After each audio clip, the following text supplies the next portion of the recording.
There is something I need to tell you before we go anywhere else today. Something that took me a long time to understand, and that, once I understood it, felt both like a relief and like a quiet grief. A relief because it meant I could finally stop. A grief because I realized how much of my life I had spent in motion that wasn't taking me anywhere. Effort that was, in the deepest sense, working against me. Here it is. The thing you most want. The relationship, the abundance, the peace, the sense of coming home to yourself. It is not somewhere ahead of you waiting for you to catch it. It never was. It is not at the end of a long road of striving. It is not the reward for enough hustle, enough sacrifice, enough proving yourself worthy. It is not a destination you arrive at by wanting it hard enough for long enough. In fact, and this is the part that will either land like a key turning in a lock or feel completely impossible. In fact, the chasing itself is what's keeping it away. Not because the universe is playing games with you. Not because you're being punished for wanting, but because of something far more precise, far more mechanical, and far more hopeful than that. Because of how frequency works. Because of what chasing actually broadcasts. And because of what becomes possible the moment, the very moment, you stop. Welcome. I'm so glad you're here. If this is the first time you've joined us in this space, take a breath and settle in. What we explore here together is not motivational content. It's not a list of things to do or habits to adopt. It's something quieter and more fundamental than that. It's the mechanics of how reality actually responds to you, and how to work with those mechanics rather than against them. And if you've been here before, if something brought you back, welcome back. That something is worth paying attention to. We'll talk about that too. Before we go deeper, if you're finding resonance in what you're hearing, I want to gently invite you to subscribe, not to consume more content, but to stay anchored in this frequency. This space exists as a field, and the more consciously you engage with it, the more it returns to you. The subscribe button is just below. It takes 1 second, and it means these conversations will keep finding you when you need them. Now, let's go somewhere real. I want to start with something you already know in your body, even if your mind hasn't fully articulated it yet. Think of something you have wanted, deeply, urgently wanted, for a long time. Maybe you're still wanting it right now. Feel the quality of that wanting. Feel the texture of it in your chest, your stomach, your shoulders. Because wanting, when it has been present for a long time without being fulfilled, doesn't just feel like desire, does it? It feels like hunger, like reaching, like a kind of low-grade emergency that never fully resolves. There's a leaning forward in it, an incompleteness, a constant, restless orientation towards something that isn't here yet. And beneath the wanting, if you're honest, if you go really quiet with it, there's often something else, a fear, a doubt, a contracted little voice that says, what if it never comes? What if I want this forever and it just doesn't happen? That texture, that quality of urgent, fearful, reaching want, that is not desire, not in the pure sense. That is lack in motion. That is the frequency of not having broadcast outward into the field. And here is a precise mechanical problem with that. The field, the quantum fabric of reality that we explored together in our last conversation. The field responds to your frequency, to your actual inner state. Not your words, not your intentions, not what you write in your journal or what you tell yourself you believe. Your actual, felt, embodied inner state. And when your wanting has collapsed into that tight, urgent, fearful reaching, when it carries the frequency of lack, of incompleteness, of I don't have this and I'm not okay without it, that is the signal that goes out. And lack is what comes back. Not because you're doing anything wrong, not because you're being punished, but because the mirror shows you the signal. And the signal you're sending is, there is an absence here. This is missing. I am incomplete without this. Asterisk. And reality reflects absence, missing, incomplete. The loop tightens. You want more desperately because it isn't arriving. You don't have it because you're wanting more desperately. The chasing generates the frequency of not having. The frequency of not having ensures that the having stays just out of reach. This is why the thing you try hardest to manifest is often the thing that eludes you longest. This is why the relationship you need the most desperately is the one that keeps not quite working out. Why the money feels most scarce when you're most focused on needing it. Why the thing you grip most tightly keeps slipping from your hands. You've felt this. I know you have. And if you've ever felt it, you've probably also experienced its opposite. And this is the paradox, the beautiful, disorienting paradox at the heart of everything we're going to explore today. You've probably experienced the moment when you gave up on something, when you got tired of wanting it, tired of chasing it, tired of the whole exhausting project of trying to make it happen. And you let it go. You released your grip, you turned away, and then it showed up. Not always, not every time, but sometimes, and in a way that felt almost laughable in its timing.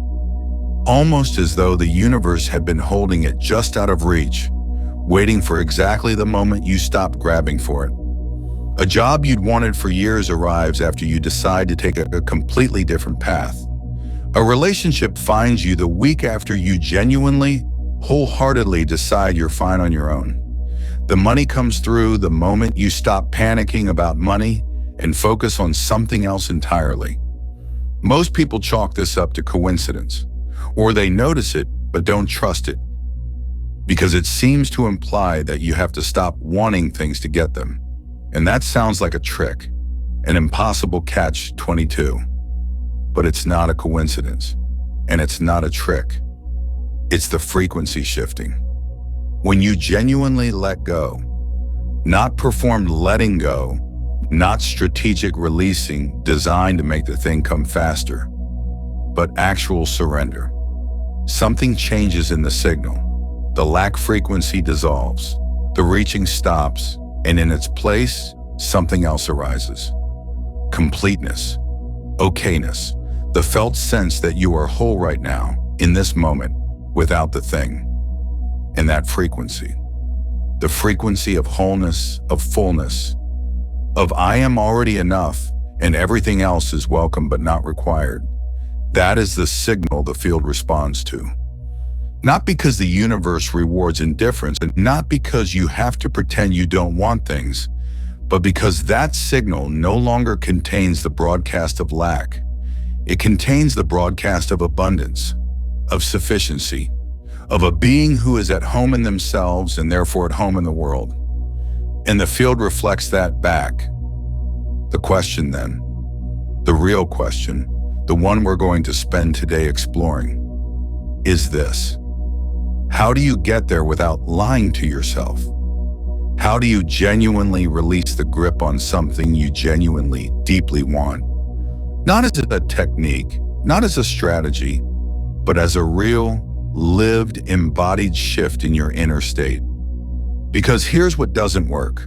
Telling yourself you don't care when you do. Performing detachment. Going through the motions of releasing while the white-knuckle grip continues underneath. Invisible, but very much present. The field sees through performance. It always has. It responds to your actual frequency, not the one you're trying to project. So the question isn't, how do I pretend I don't want this?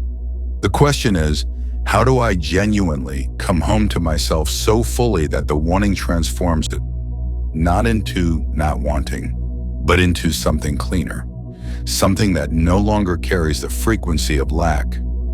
Asterisk. That is what we're here to explore. To understand how to stop chasing, we need to understand what chasing is actually communicating at the level of frequency. Because chasing isn't just a behavior, it's a broadcast, and the content of that broadcast goes much deeper than "I want this thing." At the root of most chasing is a belief, a very old belief usually, one that was installed long before you had the capacity to examine it, before you had the language to question it, before you knew there was anything to question. The belief is this: I am not okay as I am. I will be okay when I have the relationship, when I have the money, when I have the body, when I have the career, when I have the recognition, when I have the thing that will finally make me feel like enough. This belief is the engine of the chase. And here's what's important to understand about it. It's not a conscious belief for most people. You won't find many people who would say, if asked directly, "I believe I am fundamentally not okay and need external circumstances to validate my existence." Most people would recoil from that. Of course I'm okay. Of course I don't need external validation to feel worthy. But watch the behavior. Watch the inner state. Watch the anxiety that arises when the thing is delayed or threatened. Watch the collapse that happens when it doesn't arrive on the expected timeline. Watch the way a person's mood, sense of self, sense of safety, all of it, rises and falls with external circumstances. That is the belief in action, even if the words would deny it. Because beliefs are not held in words, they are held in the body, in the nervous system, in the automatic emotional responses that arise before the mind has time to apply its carefully constructed narrative of okayness. The nervous system tells the truth. And what so many nervous systems are telling, underneath all the conscious intention and positive thinking and vision boards, is this: I am in a state of incompleteness. Something essential is missing. I am not safe until I have the thing. That is the signal being broadcast. That is what the field is responding to. Now, I want to sit with something here, because it would be very easy to take this understanding and weaponize it against yourself, to say, so I'm the problem. My needy, desperate wanting is why I don't have what I want. I need to fix my wanting, and then to begin yet another project of self-improvement, this time aimed at manufacturing detachment, at performing the frequency you think the universe wants to see. That is not what I'm saying, and it will not work. Because the moment you make your inner state a project to be optimized for the purpose of getting external results, you've missed the whole point. You've just replaced one form of chasing with another. Instead of chasing the relationship or the money, you're now chasing the frequency of not chasing. You're hustling for detachment. You're striving for surrender. Do you see the loop? The invitation here is not to fix your wanting. It's to understand it, to meet it with compassion, to see it, really see it, as the voice of a part of you that learned at some point in your life that you were not inherently safe, not inherently enough, not inherently lovable or provided for or held by the world. That part of you is not a flaw. It is not a mistake. It is a wound. And wounds don't heal through effort and correction. They heal through being seen, through being felt, through compassion. The radical, patient act of turning toward the pain rather than away from it. When you can do that, when you can turn toward the part of you that is chasing with genuine kindness and say, I see you. I understand why you're scared. I know why you believe you need this to be okay. And I'm here. You don't have to keep running asterisk. Something begins to shift at the root. Not as a technique, not as a strategy, as genuine contact, as the thing that actually heals. And as it heals, as that core frequency of incompleteness begins slowly to soften, the chasing begins to lose its desperate quality. The wanting doesn't disappear, but it changes. It transforms from a tight, urgent, anxious reaching into something gentler. something more like an open hand than a closed fist. The difference between an open hand and a closed fist is everything. A closed fist cannot receive. It can only grip what it already has. An open hand is in a state of readiness. Available, present, neither grasping nor pushing away. That is the frequency we're working toward. Not indifference, not detachment, but open-handed availability, the state of a person who knows their own wholeness, who desires beautiful things, and who holds those desires with a lightness that doesn't depend on them for survival. That is where the magic lives. In the open hand. If what we're exploring today is touching something real in you, something that feels true and important, I'd invite you to subscribe to this channel. These conversations are ongoing. Each one goes deeper from a different angle into the same fundamental truth. You are already whole, and your wholeness is the source of everything you want to create. Subscribe so the next conversation finds you when you're ready for it. Let's talk about what genuine surrender actually looks like, because this word, surrender, carries a lot of baggage. It sounds like defeat, like resignation, like lying down in the road and letting life run over you. That is not what it is. Genuine surrender is one of the most active, courageous, powerful things a human being can do. It is not passive. It requires more strength than most of what we typically call strength, because it asks you to do something the ego finds almost unbearable. It asks you to be okay right now, without the conditions changing, without the evidence arriving, without the proof that everything is going to work out the way you want it to. It asks you to locate within yourself a ground of okayness that does not depend on anything external, and to stand on that ground even when everything around you is telling you it isn't safe to do so. That is not passivity.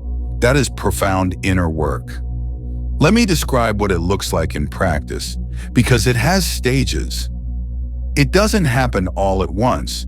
It's not a single dramatic moment of letting go. It's a process, a deepening, and it's helpful to know the stages so you can recognize where you are. The first stage is awareness. You notice the chasing. You become conscious of the grip, the tight, anxious orientation toward the thing you want. You feel it in your body, the tension, the reaching, the monitoring of signs and signals, the constant background question of, is it coming yet? Am I doing this right? Why isn't it here? Most people never get past this stage because the awareness is uncomfortable. The impulse is to immediately do something about the chasing, to fix it, suppress it, or double down on it. But simply seeing it without immediately reacting to it is itself a form of release. The witness is already freer than the one being witnessed. The second stage is feeling. Underneath the chasing behavior is the feeling that drives it, the fear, the sense of incompleteness, the old wound. In this stage, instead of continuing to run from that feeling by chasing its antidote, you turn toward it, you feel it, you breathe into it, you let it be present without trying to fix or resolve it. This stage is where most people resist, because the feeling underneath the chasing is often not comfortable. It can be grief, deep loneliness, a bone-level exhaustion, an old sorrow that has been running since childhood, perhaps numbed by busyness and distraction in the project of chasing the next thing that will finally make it better. When you stop chasing and turn toward the feeling, you feel it, sometimes more intensely at first than you have in years. And that can feel like the wrong move, like you're going backwards. You are not going backwards. You are going deeper. And going deeper is the only way through. The third stage is understanding. As you stay with the feeling, as you breathe into it and allow it without resistance, understanding begins to arise. Not intellectual understanding, felt understanding, the kind that lands in the body and says, oh, This is what I've been running from.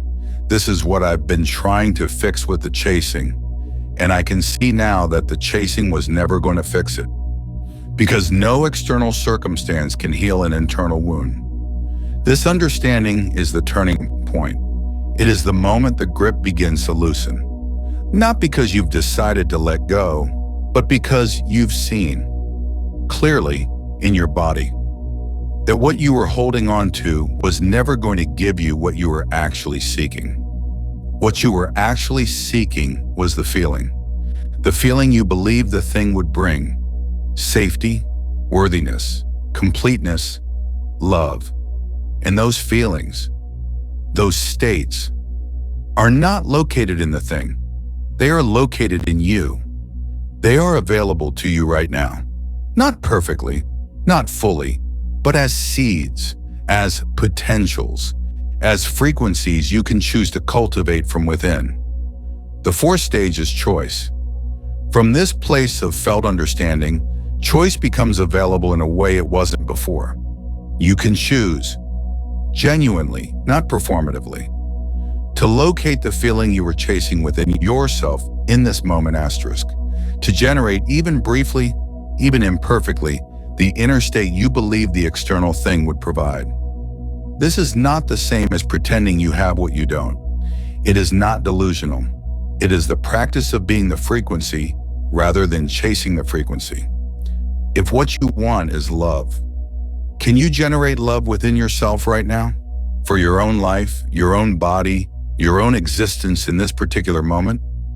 If what you want is abundance, can you find within your current experience even one thread of genuine appreciation? One thing that is already here, already working, already a gift? If what you want is peace, can you locate beneath the noise of the wanting even a small still point, a breath, a moment of genuine quiet? These small, genuine inner shifts, not manufactured but real, are the frequency of what you want. And when you generate them from within, without needing them confirmed from without, you have changed the signal at the source. And that is where everything else begins to move. The fifth stage is trust. You've done the inner work. You've felt the feeling, understood the pattern, chosen a different frequency, and now comes the part that requires the most. The willingness to stay in that new frequency without immediately demanding proof from the external world. Because the external world is slow, it lags behind the inner shift. The reflection takes time to catch up to the signal. And during that lag, the old patterns are still visible. The old reality is still in front of you. Trust is the capacity to hold a new signal, even when you're still looking at the old reflection. It is perhaps the most important frequency of all, and it is something we will return to many times in this space. I want to invite you into something now. A practice, not a visualization in the traditional sense, not imagining a specific outcome or rehearsing a desired future. Something quieter than that, something that works at the level of the body, the nervous system, the frequency itself. If you're in a safe place to close your eyes, I invite you to do that now. If not, let your gaze soften. Unfocused, gentle, not fixed on anything. Take a breath. Not a performance of a breath, just breathe. Let your body do what it knows how to do. And as you breathe, feel the weight of your body, the physical reality of you here in this moment, the specific temperature of the air, the particular quality of the light. You are here, fully, actually here. And for just a moment, just this moment, let yourself release the timeline.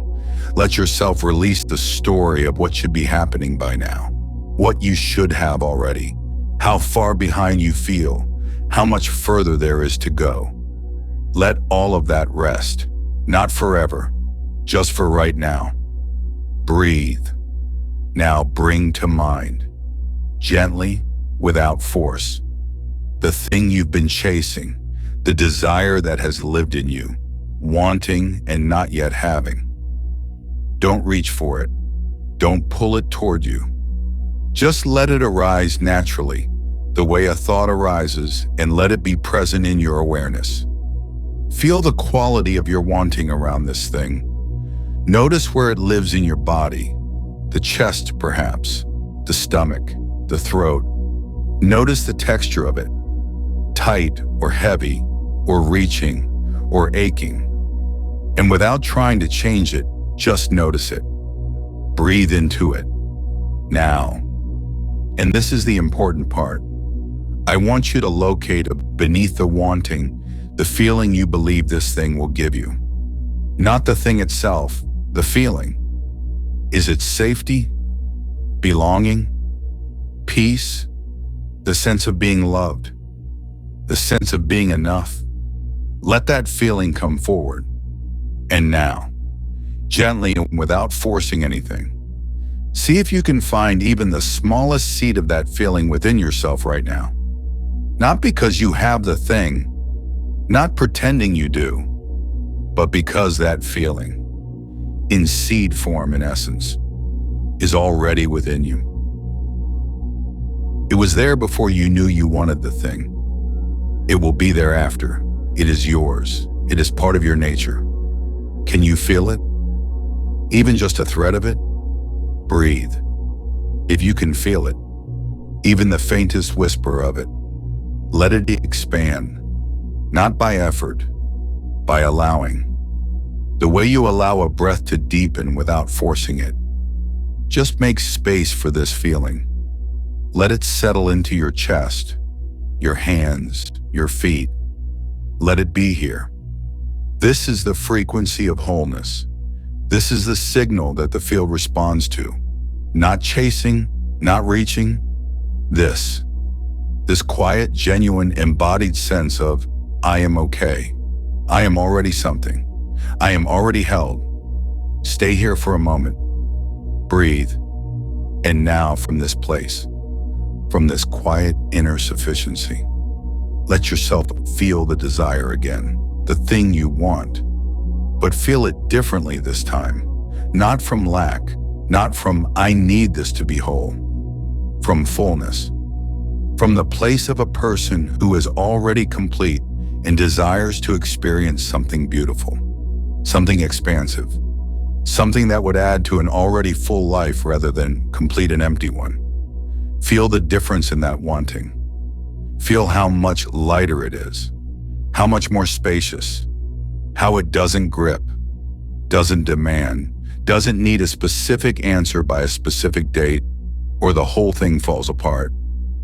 It is open, it is available, it is, in the truest sense, an open hand.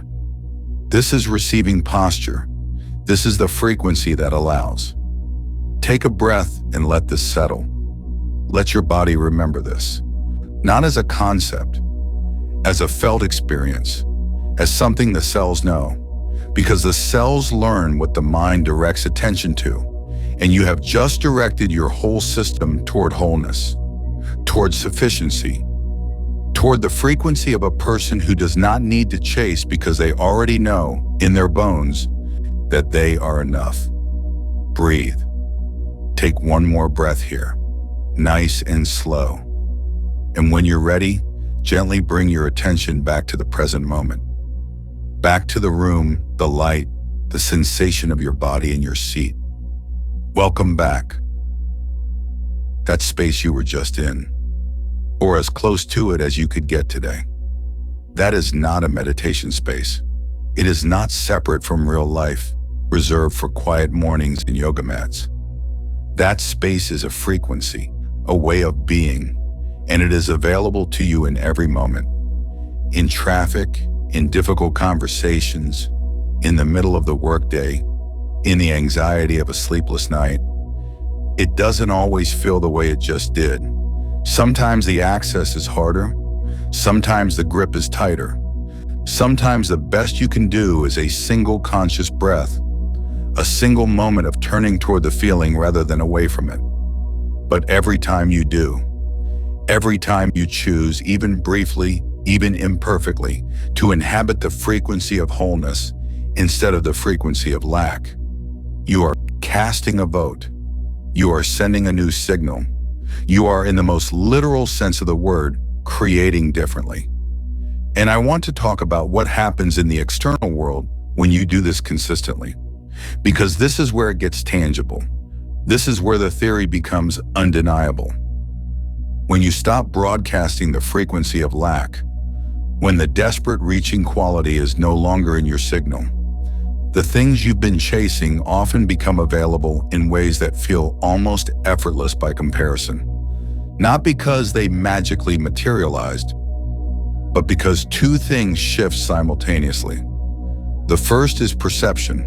Remember what we explored about the narrowing of awareness that happens in fear, in lack, in the contracted state, when your frequency opens. When your nervous system shifts from threat scanning to availability, your perceptual field widens. You begin to see what was always there. The opportunity that was in front of you the whole time but invisible to your contracted awareness. The person in your life who could connect you to exactly what you needed, but whom you looked past 100 times because you were so locked in the tunnel of what you were chasing. Doors don't open when you stop chasing. You simply become able to see the doors that were always open. The second is resonance. In the open-handed frequency, in the wholeness frequency, you become a vibrational match for what you were calling in.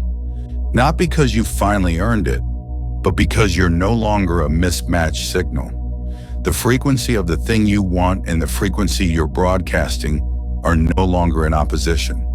They can finally find each other. This is why it always happens in the moment you've genuinely let go. Not because letting go triggers some mystical cosmic delivery service, but because letting go, genuine letting go, is the same frequency as having. It is the frequency of okayness, of sufficiency, of a person who knows they are held by life and doesn't need to force their way through it. Having a thing feels like okayness. Genuine letting go feels like okayness. They are the same signal, and reality can't tell the difference between them. So when you genuinely let go, reality responds as though you already have. Let that sit. Let me say it again, because it's worth sitting with. When you genuinely let go, when you inhabit the frequency of okayness, of sufficiency, of being at home in yourself, reality responds as though you already have what you were asking for. Because from the perspective of frequency, you do. You're broadcasting the signal of having, and the field reflects having. This is the secret the whole tradition of conscious creation has been pointing at. Not action, not effort, not the right words or the right ritual or the right number of repetitions. Frequency, inner state, the actual embodied signal you're broadcasting in each moment. And the frequency of having is not some rare, elevated, difficult to access state. It is simply the frequency of being okay, of being at home in yourself, of knowing your own wholeness. You have been in that frequency before. You were in it just now in the meditation. You can be in it again. And the more often you return to it, the more practiced you become at locating it quickly, at choosing it in the middle of difficult moments. The more consistently you broadcast it, and the more consistently your reality reflects it back. This is the practice. This is the whole practice. Not more doing, more being. Not more reaching, more arriving. Not more chasing, more coming home. Now I want to speak to something that often comes up when people begin to understand this, because understanding it intellectually can coexist with continuing to chase in ways that are less obvious, subtler, more difficult to catch. Because chasing doesn't always look like frantic effort. It doesn't always look like hustle or obsession. It wears many faces.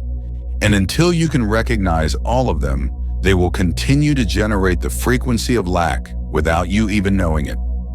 The first subtle form of chasing, checking, checking for signs, checking for evidence, constantly scanning the external world for proof that what you've asked for is on its way, watching your bank balance obsessively, scrolling his profile to see if he's online, monitoring the number of views, the number of responses, the number of any metric that would confirm the thing is coming. Checking is chasing at low volume. It carries the same frequency. I don't trust, and I'm not sure. I need evidence because I don't actually believe.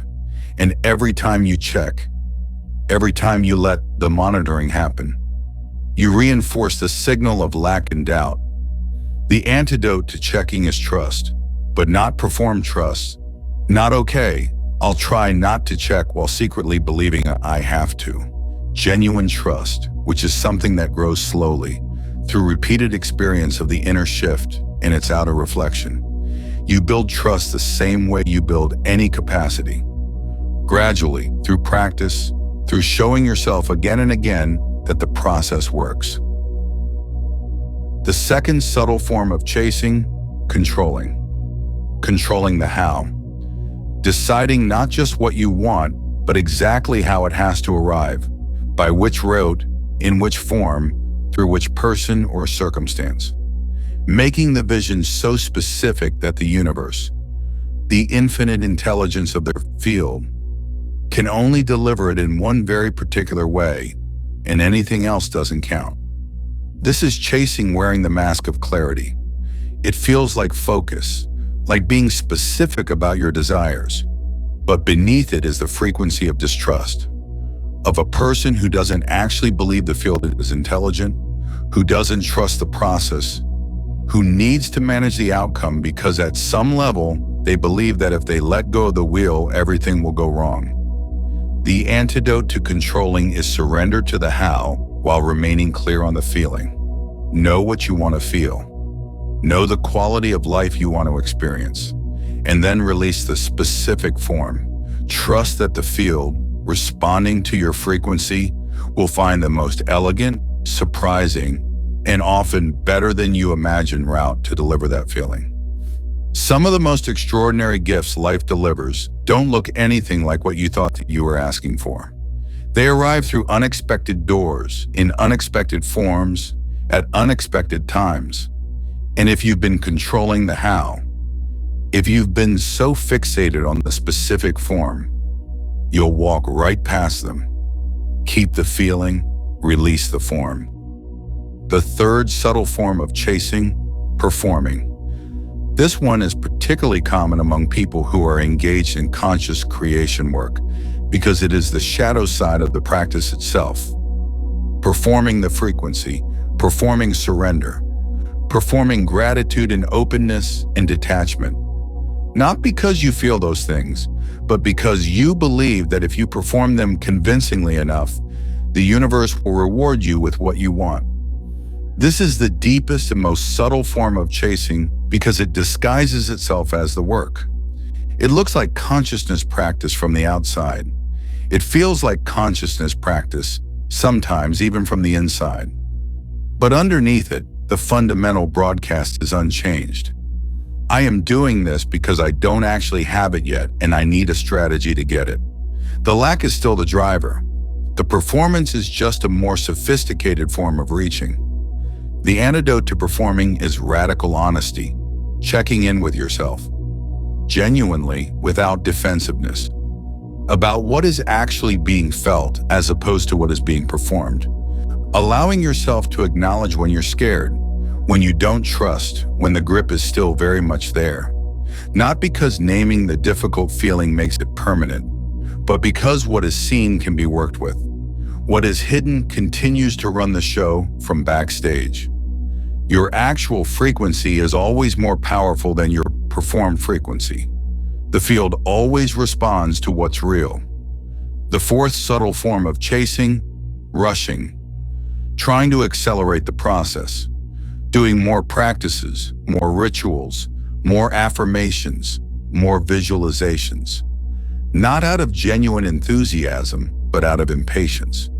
Out of the feeling that it isn't happening fast enough and you need to speed it up. Rushing is the frequency of, I don't trust the timing. I am not okay with the pace of this. Something is wrong because it hasn't happened yet. And that frequency, that underlying message of distrust and not okayness, is exactly what gets reflected back. The antidote to rushing is the practice of finding genuine okayness with the present moment exactly as it is. Not resigned okayness, not forced acceptance, but the real discovery, moment by moment, that this, the present, exactly as it is a life worth being in. That the waiting is not dead time. That the space between asking and receiving is not a mistake or a delay. It is its own rich, full, alive experience, and nothing about it needs to be skipped. When you find that, when you can genuinely inhabit the fullness of right now without needing it to become something else, the urgency dissolves, the rushing stops, and in that stopping, the signal clarifies, the frequency settles, and what you've been asking for finds its way to you with a grace and a precision that all the rushing in the world could never manufacture. I want to address something that comes up every time we explore these ideas, because if I don't address it directly, it becomes a reason to dismiss everything else. If I stop chasing, if I release the grip, if I let go, if I inhabit the frequency of okayness, does that mean I just do nothing? Does it mean I sit in my house and wait for the universe to deliver? Does it mean action is pointless? No, absolutely not. Action is essential. It is one of the primary ways the universe works through you to bring what you've called in into form.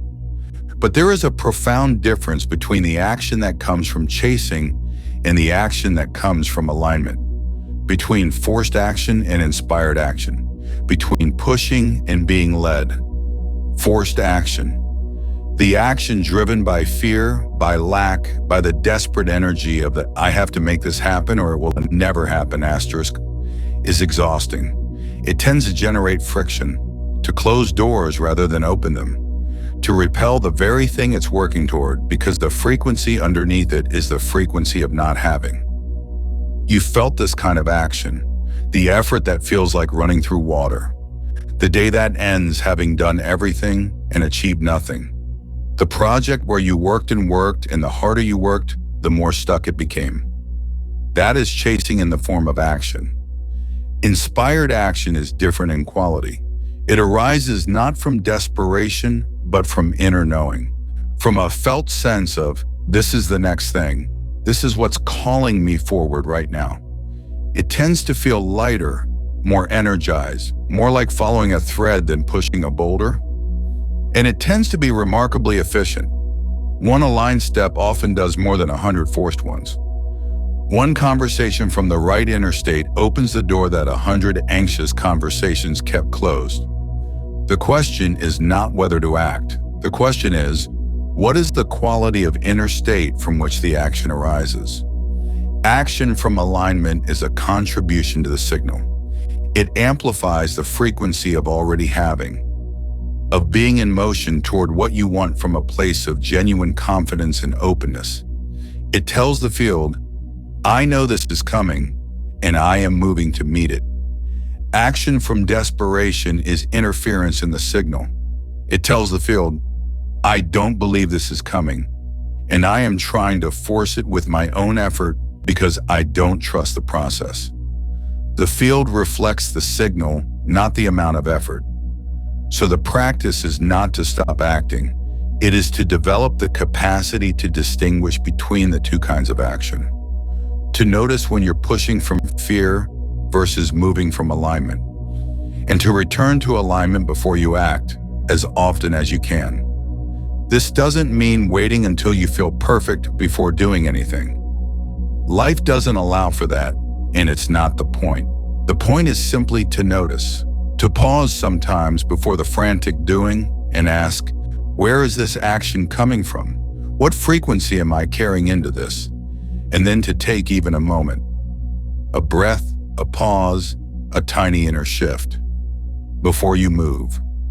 That single pause, practiced consistently, changes the quality of everything you do. It changes your conversations, your emails, your decisions, your creative work, your relationships. Because everything you do is also a broadcast.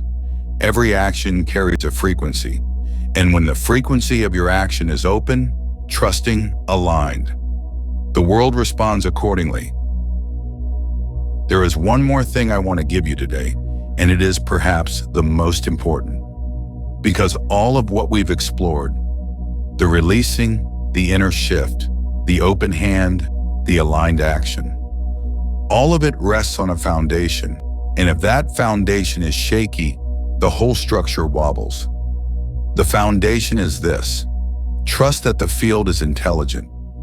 Trust that the intelligence underlying reality is not random, not indifferent, not punishing, but genuinely, precisely, tenderly responsive to you, to your growth, to your well-being, to the full, rich, expansive life you came here to live. This is not naive. This is not a comfortable fiction. This is, if you look honestly at the evidence of your own experience, the most reasonable conclusion you can draw.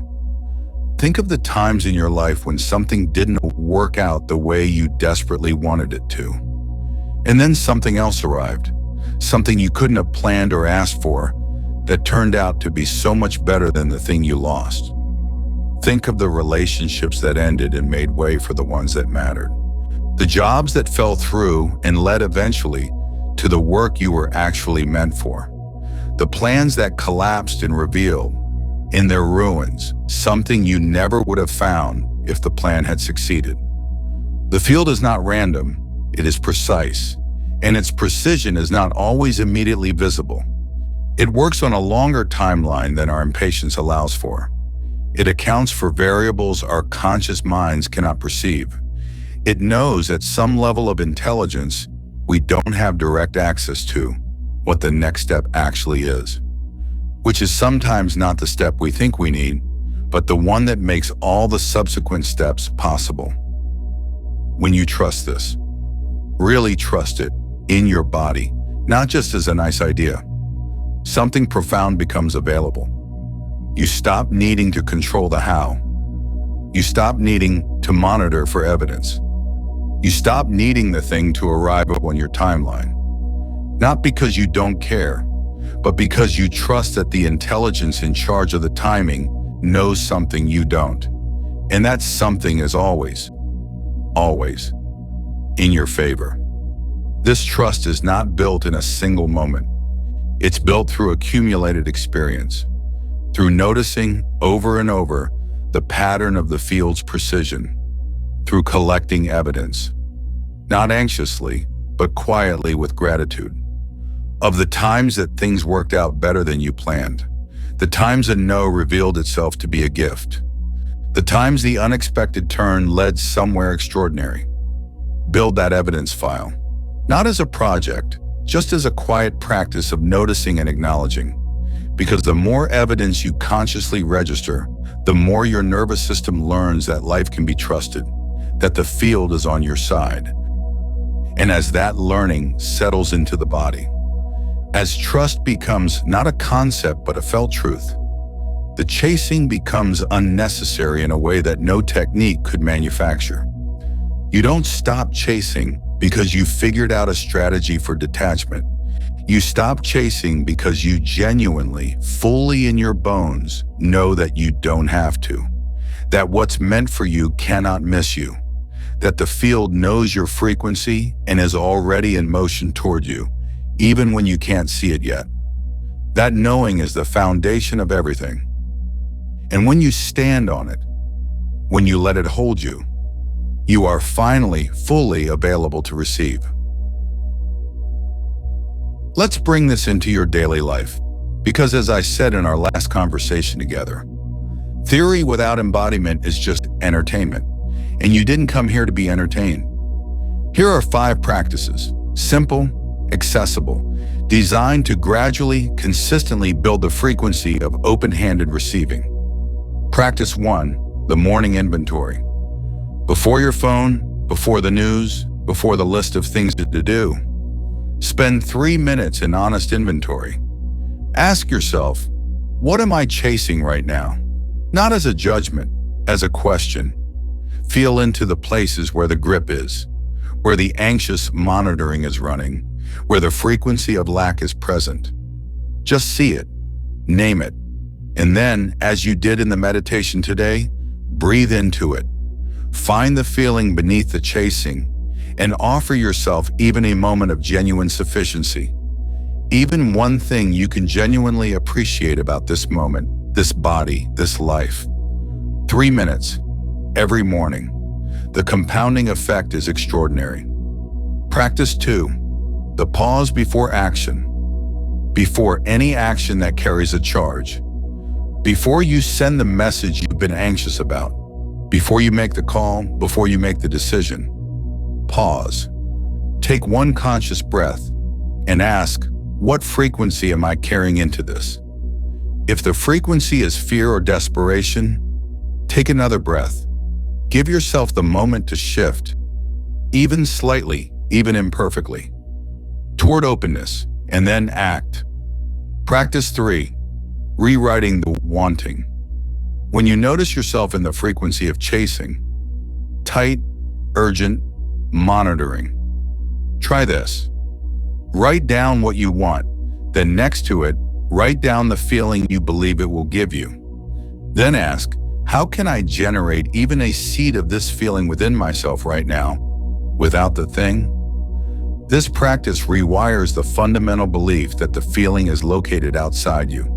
It builds the evidence, in your own experience, that the feeling is available from within. And that accessing it from within is precisely what calls it to you from without. Practice 4. The evidence collection.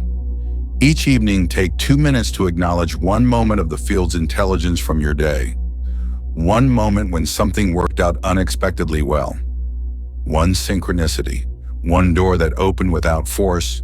One thing that arrived with an ease that felt like flow rather than effort. These moments are happening constantly. Most people miss them because they're scanning for what's wrong rather than what's working. This practice trains your attention in the other direction, and what your attention focuses on, your frequency amplifies. Practice 5. The open hand affirmation. Not an affirmation in the traditional sense. Not a statement you repeat until you believe it. A question. The most powerful affirmation is a genuine question, because a genuine question opens the mind rather than closing it. The question is this: what if everything I want is already on its way to me? Not a declaration, a genuine, curious, open inquiry. Let it sit, let it work on you. Let it gently dismantle the frequency of it isn't coming and replace it with the frequency of what if it already is. That shift, from declaration of lack to genuine openness to having, is everything. Let me leave you with an image, one I want you to carry with you after this conversation ends. A river. Not a river you're trying to swim against. Not a current you're fighting, straining upstream, exhausting yourself against the flow. But a river you are in, carried, held, moved forward by an intelligence so much larger than your individual effort that the effort almost feels beside the point. You are already in the river. You have always been in the river. The chasing, the desperate, effortful frequency of lack broadcasting. That is the swimming against the current, the exhausting, going nowhere, where is it struggle that has consumed so much of your energy and produced so little of what you actually want. And surrender. Genuine, embodied, open-handed surrender. That is the moment you stop fighting the current and let it carry you. Not passively. You are still in the water. You still make choices about direction, about where you place your attention, about the quality of inner state you bring to each moment. But you are working with the intelligence of the river, not against it. And the river always, always knows the way. You don't have to chase what is already coming toward you. You don't have to manufacture what is already yours. You don't have to earn your way into a life that is waiting for you to simply arrive, hands open, frequency clear, ready to receive. Stop chasing. Come home to yourself. Open your hands and let it find you. It will.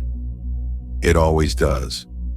Before you go, if something in this conversation touched something real in you, I want to invite you warmly to subscribe, not just to this channel, but to this frequency, to this ongoing exploration of who you actually are and what becomes possible when you stop living at war with yourself and start living in alignment.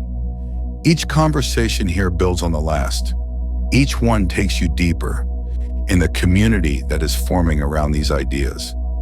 The field of people who are doing this work, who are waking up to their own wholeness. That field is real, and your presence in it matters. Subscribe, and I will see you in the next conversation. Drop one word in the comments below that captures what you're choosing to release. One word. That is your signal to the field. That is your declaration. That is the moment your frequency shifts from chasing to allowing. One word. And then go live it with so much warmth. I'll see you in the next one.